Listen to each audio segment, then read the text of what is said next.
Hai, selamat datang di channel Ngerti Keuangan. Di video ini kita akan belajar tentang budgeting dan pencatatan keuangan, menabung, hutang, rencana masa depan, dan investasi. Memiliki fondasi finansial yang kuat dan kondisi keuangan yang independen secara finansial merupakan tujuan yang baik.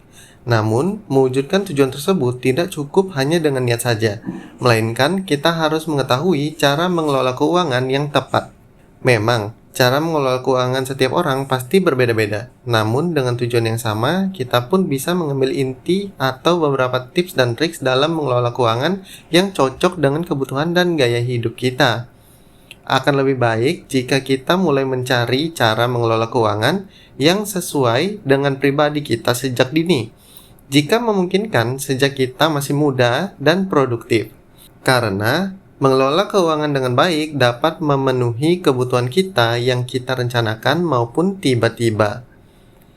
Membiasakan mengelola keuangan sejak masih muda juga sangat penting, karena untuk menemukan cara untuk metode yang sesuai perlu waktu yang panjang serta usaha yang besar, sampai kita merasa independen dengan kondisi finansial kita.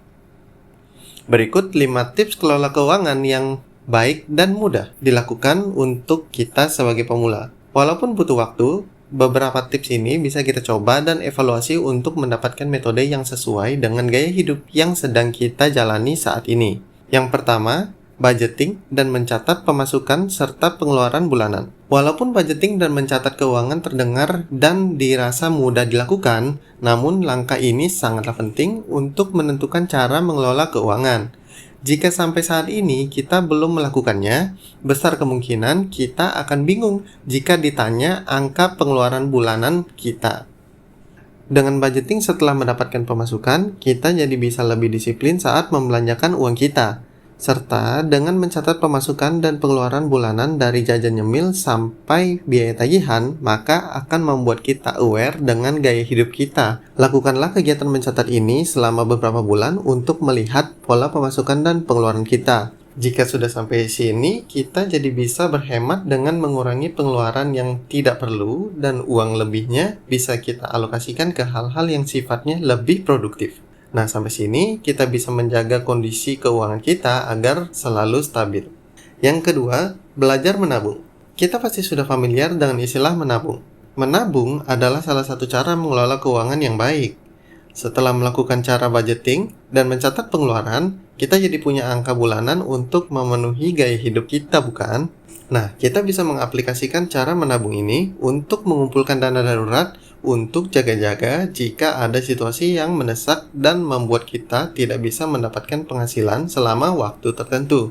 Umumnya, dana darurat yang harus kita kumpulkan di tabungan adalah minimal 3 kali biaya hidup bulanan kita.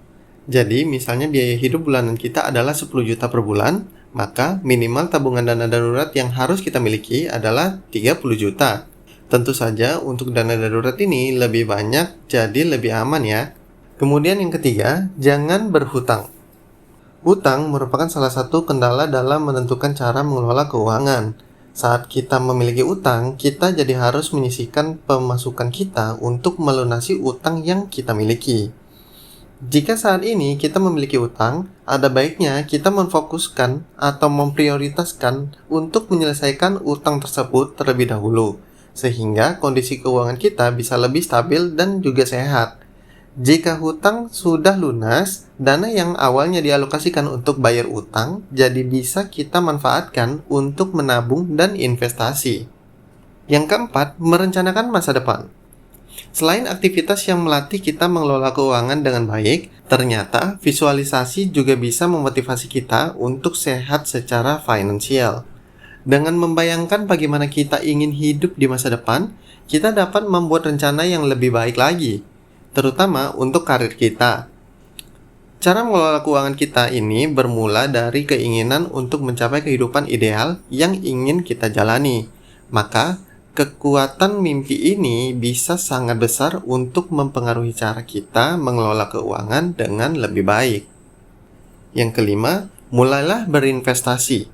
Investasi juga memainkan peran penting dalam menggambarkan situasi keuangan yang kuat. Mengelola keuangan kita dengan menginvestasikan dana di kendaraan investasi tidak hanya dapat menjaga situasi keuangan kita tetap baik. Berinvestasi juga dapat mendatangkan keuntungan untuk memperkuat posisi keuangan kita dari waktu ke waktu. Dengan situasi keuangan yang kuat, akan lebih mudah bagi kita untuk menjalani kehidupan ideal kita di masa depan tanpa rasa khawatir. Itu dia tips kelola uang yang baik dan mudah untuk dicoba. Bila suka dengan konten ini, bisa dibantu untuk like, komen, subscribe, dan juga share ke teman-temannya ya. Sampai bertemu di konten-konten menarik tentang keuangan berikutnya.